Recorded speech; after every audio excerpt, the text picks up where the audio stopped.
First of all Sun Pictures வந்து ஒரு ஏ certified படம் தயாரிப்பாங்கன்றதை நான் நினச்சே பார்க்கல. ஏன்னா அடிப்படையில் அவங்க வந்து ஒரு சேட்டலைட் கம்பெனி, அதாவது டிவிக்காக கண்டென்ட் கிரியேட் பண்ணுற ஒரு நிறுவனம். அவங்க வந்து படங்கள் தயாரிக்க ஆரம்பிக்கிறாங்க. அவங்க வந்து இப்படி ஒரு ஏ சர்டிஃபைட் ஃபிலிம் பண்ணுவாங்கன்றதை நான் நினச்சி கூட பார்க்கல. அண்ட் அன்அபேஷ்டாக யூஏ போகலாம் அப்படின்லாம் இல்லாமல் படத்தில் இருக்கிற பிளட் ஷெட்டை ஜஸ்டிஃபை பண்ணிடுவோண்டா அப்படின்னு சொல்லி படம் நம்ம ப்ரோமோ மெட்டீரியல் பார்க்க பார்க்க பெரியபாயோட சம்பவமான பாடல்களை கேட்க கேட்க one thing that came to our mind was, இது கண்டிப்பாக வந்து ஒரு கதை உலகத்தை சார்ந்த படமாக தான் இருக்கும். ஒரு ஸ்டோரி வேர்ல்டுன்னு சொல்லுவாங்க பொதுவாக ஸ்க்ரீன் ப்ளே பண்ணும்போது, படம் எழுதும்போது அந்த கதை என்ன மாதிரியான உலகத்தில் நடக்குது. ஸோ ஃபர்ஸ்ட் அண்ட் ஃபார்மோஸ்ட் வந்து ஓம் பிரகாஷுக்கு பாராட்டுகள். இது ஒரு நெட்ஃப்ளிக்ஸ் ஒரிஜினல் பார்த்த மாதிரி இருந்துச்சு. அண்டர் எக்ஸ்போஸ்டாக பயங்கர ப்ரில்லியண்ட்டாக கம்போஸ் பண்ண விதம், இந்த ஷார்ட்ஸோட விதம், எங்கெல்லாம் வந்து ஹை ஸ்பீட் போகணும், எங்கெல்லாம் வந்து நம்ம ரெகுலர் டாக்கிக்கு வேற மாதிரி ஒரு ஷார்ட் வைக்கலாம்னு சொல்லி அவரோட ஒரு பாயிண்ட் ஆஃப் வியூ வந்து இந்த படத்தை பயங்கரமாக இன்ட்ரெஸ்டிங்காக மாற்றிருக்கு.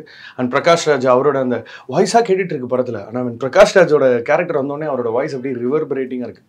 சரி, இந்த படத்தோட மிகப்பெரிய ப்ளஸ் என்னன்னா, in spite of the film being a revenge saga, சில நேரங்கள்லாம் வந்து ஒரு கொரியன் ஃபிலிம் பார்க்குற அளவுக்கு பிளட் ஷெட்டு, பர்டிகுலர்லி ஒரு தனுஷ் இஸ் அண்டர் ட்ரீட்மெண்ட், துஷாராவும் செல்வராகவும் வந்து அவரை பாதுகாப்பதற்காக ஒரு சண்டை சீக்வன்ஸ் வந்து நடக்குது. ஐ would say that was my favourite action block then anything else. Of course சண்டேல முடிகிற படங்கள் வந்து 2005 அந்த டயத்தில் தான், இங்கே சண்டேல தான் படம் முடியுது, அவர் பெரிய செட் பீஸில் தான் முடியுது. பட் நான் ஃபஸ்ட்டு வந்து இதோட மிகப்பெரிய ப்ளஸ் பாயிண்ட்ஸ் எல்லாம் சொல்லிடுறேன். லிப்சிங்க் இல்லாமல் வச்ச அந்த ஒரு அழகான பாடல் ரொம்ப அழகாக இருந்தது பார்க்க. அந்த தனுஷ் வந்து ரொம்ப நாளாக ஃபேக் பண்ணிருக்காருங்க, தன்னை ஒரு நடிகனா அவர் வந்து ஃபேக் பண்ணிருக்காரு. In fact is a director material. Power Paandi மாதிரி ஒரு ரொம்ப பியூட்டிஃபுல்லான ஒரு ஃபீல் குட் ட்ராமாவை தொடர்ந்து இங்கே ராயன்னு சொல்லி தன்னோட 50வது படத்தை அவரே டைரக்ட் பண்ணி ஒரு விஷன் கிரியேட் பண்ணுறாரு. So the way he's designed is character இருக்குல்ல, அந்த மொட்டை மண்டை, அந்த மீசை, ரொம்ப ஸ்டோன் ஃபேஸ்ட் அசாசின்ங்க, பட்டம் முழுக்க அப்படியே அமைதியாகவே தான் இருக்கார். ஆனால் ஒரு முறையும் சிலுவட்டில் அவர் நடந்து வரும்பொழுது நமக்கு அப்படியே பொறி கிளம்புது. அண்ட் பிரதர்ஸாக நடித்த காளிதாஸ் அண்ட் சந்தீப் 2 பேருக்குமே நல்ல கேரக்டரில் ஒரு டைமென்ஷன் டெப்த் கொடுத்து, in fact Sandeep Kishan look very comfortable on screen. He's a problematic individual கேரக்டராகவே. இன்னொரு பக்கம் வந்து காலேஜ் எலெக்ஷனில் வாபஸ் வாங்க வேண்டிய சூழலில் தள்ளப்படுற காளிதாஸ் ஜெயராம். இன்ஃபேக்ட் வந்து எஸ்ஜே சூர்யாவை வந்து நம்ம ஒரு எக்ஸ்போசிஷன்னு சொல்லுவாங்க கதையில் எப்போ அவர் வராருன்னு. அந்த கட்டத்தில் அவர் வரும்பொழுது வந்து டமால்னு அவரோட அந்த ஃப்ளேவர் படத்துக்குள்ளே இறங்கின உடனே வில்லன்லேயே வேறு மாதிரியான ஒரு I would say regular set of roles தான் வில்லனுக்கு வந்து டிசைன் பண்ண விதம். பட் அங்கே வந்து இந்த 2 ஒய்ஃப் சினாரியோ கிரியேட் பண்ணி வரலட்சுமி ஃபர்ஸ்ட் ஒய்ஃபாக வராங்க. அதில் ஒரு சின்ன ஒரு சிச்சுவேஷனல் ஹியூமர் வந்து படத்துக்கு ஃபேவராக அமையுது. துஷாரா ஸ்டாண்ட்ஸ் அவுட்டுங்க. அது ஆக்ஷனாக இருக்கட்டும், எமோஷனாக இருக்கட்டும், அண்ணனை சொந்தம் கொண்டாடுறது, தம்பிங்களோட சண்டை வலிக்கிறதுன்னு சொல்லி பிரமாதமாக பெர்ஃபார்ம் பண்ணியிருக்காங்க. She look very vibrant. தனுஷ்க்கு அப்புறம் ஸ்க்ரீனில் ரொம்ப ஃபயராக அவங்க தான் எனக்கு தெரியுறாங்க. அண்ட் மற்றபடி வந்து இந்த கதை வந்து செல்வராகவன் அவர் வந்து அழகாக வழி நடத்தி கொண்டு போகிறாரு. அவர் வந்து அந்த குடும்பத்துக்கான ஒரு ஒரு கார்டியன் மாதிரி பார்க்குறோம். கதையில் ஒரு வசனம் வருது, ராயன் என் பையன்டான்னு செல்வராகவன் சொல்லும்பொழுது நிஜமாவே தனுஷ்ன்ற ஒரு நடிகனை ஈன்றெடுத்து இன்றைக்கி நம்ம முன்னாடி இப்படி ஒரு அசுரனாக நிப்பாட்டியிருக்காருன்னா அதுக்கு செல்வராகவனுக்கு ஒரு பெரிய பங்கு இருக்குது. அவரோட கேரக்டருமே மேக்ஸ் ஃபுல் சென்ஸ். இந்த படம் எங்கே வந்து ஸ்பெஷலாக மாறுதுன்னா, இந்த ஸ்லோ பர்னராக ட்ரீட் பண்ண விதம். இன்டர்வல் பிளாக் வரைக்குமே இந்த film goes at a steadfast paste.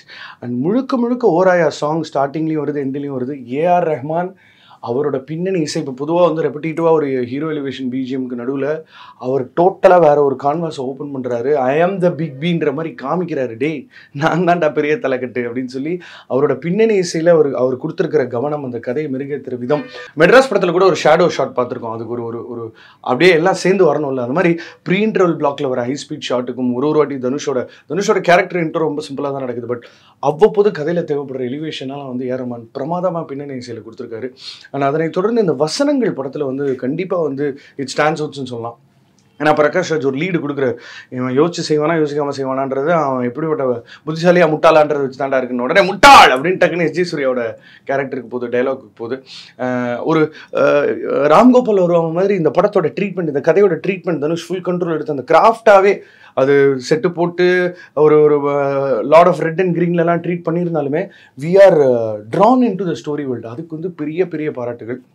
Aparna Balamurali, இளவரசு, இந்த மாதிரி நிறைய செகண்டரி டெர்ஷரி கேரக்டர்ஸ் இருக்காங்க. எல்லாருமே they do full justice. In fact Prakash ராஜோட கேரக்டருக்கு அகைன் வசனங்கள் மூலமாக வர விஷயங்கள் தான் ரொம்ப அழகாக இருக்குது. வி ஷுடன் லீவ் லூஸ் என்ஸ்ன்னு சொல்லி இந்த காப் கைஸ் மட்டும் அப்படி நுனிநாக்கில் இங்கிலீஷ் பேசிட்டு ஒரு கௌதம் மேனன் வைப்பில் இருக்காங்க. நிறைய செல்வராகவன் வெற்றிமாறனோட யூனோ பாதிப்பு தனுஷோட டைரக்ஷன் மேலே தெரியுது. But yet it is very original. அதுதான் நம்ம பாராட்டணும்.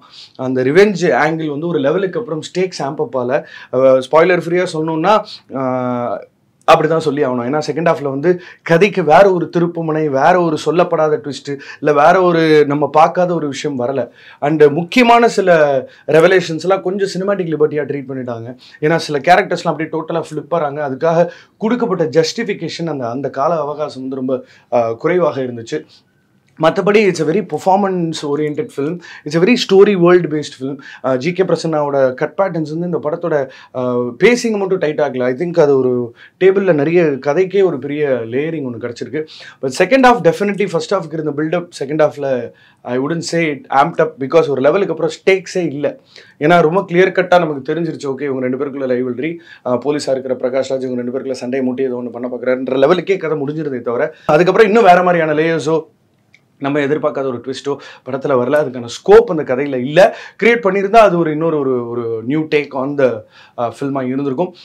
அஃப்கோர்ஸ் சினிமாட்டோகிராஃபி, பின்னணி இசை, தனுஷோட பர்ஃபார்மன்ஸ், இந்த கேரக்டர்ஸ் டிசைன் பண்ணப்பட்ட விதம், அப்புறம் இந்த ரிவெஞ்ச் ஆங்கிளுக்காக பீட்டர் என்னோட இந்த ரேஜ் ஃபில்டு ஆக்ஷன், இந்த ராவணன், அஃப்கோர்ஸ் அதில் ஒரு சின்னதாக வந்து ஒரு ரேப் மேட்டர் ஒன்று கதையில் வருது. அது அந்த கதையோட ட்ராமாக்காக பொருத்தப்பட்ட மாதிரி இருந்துச்சு. அந்த எலிமெண்ட்டை இன்னும் கொஞ்சம் பெட்டராக ஆரம்பத்துலேருந்தே ஃபோர் ஷேடோ பண்ணியிருந்திருக்கலாம். ஏன்னா சில சஸ்பிஷன்லாம் ரைஸ் ஆகுதுல ஒரு லெவலுக்கு மேலே அந்த கதையில், அதெல்லாம் முன்னாடியிலேருந்தே கொஞ்சம் வச்சு காமிச்சிருந்துருக்கலாம். மற்றபடி this film you have to watch it for how good a director Dhanush is and பிரமாதமான கண்ட்ரோல் ஓவர் த கிராஃப்ட். அவர் எல்லா எலிமெண்ட்டையும் ரொம்ப அழகாக கம்ஃபர்டபுளாக ஹேண்டில் பண்ணியிருக்காரு. அண்ட் ஒரு லெவலுக்கு அப்புறம் இந்த ப்ரீ கிளைமேக்ஸ் ஹை வந்து டெஃபினட்டாக மிஸ் ஆச்சு. ஏன்னா அதுக்கான காரணம் ஏற்கனவே சொன்னது போல் இதுதான் நடக்க போகுதுன்றது நமக்கு தெரிஞ்சதுனால. But on the whole it is a very experience based film. AR ரஹ்மானோட இசை, தனுஷோட டயலாக்ல இருக்கக்கூடிய அந்த ரைட்டிங்கில் இருக்கிற வீரியம் and all the performances from the lead cast definitely makes it a very interesting film. But இன்னும் தேவைப்பட்டுச்சு. ஏன்னா அப்படிப்பட்ட ஒரு extraordinary first half with a solid interval block இன்னும் நிறைய செகண்ட் ஹாஃப்ல தேவைப்பட்டுச்சு. அது ஒரு பற்றாக்குறையாக இருந்தாலும் it is a solid revenge film and we will enjoy the film for its goriness and of course the last shot of the film. Hey guys, Deadpool போய் பார்த்துட்டு வந்துடுறேன். Don't go anywhere.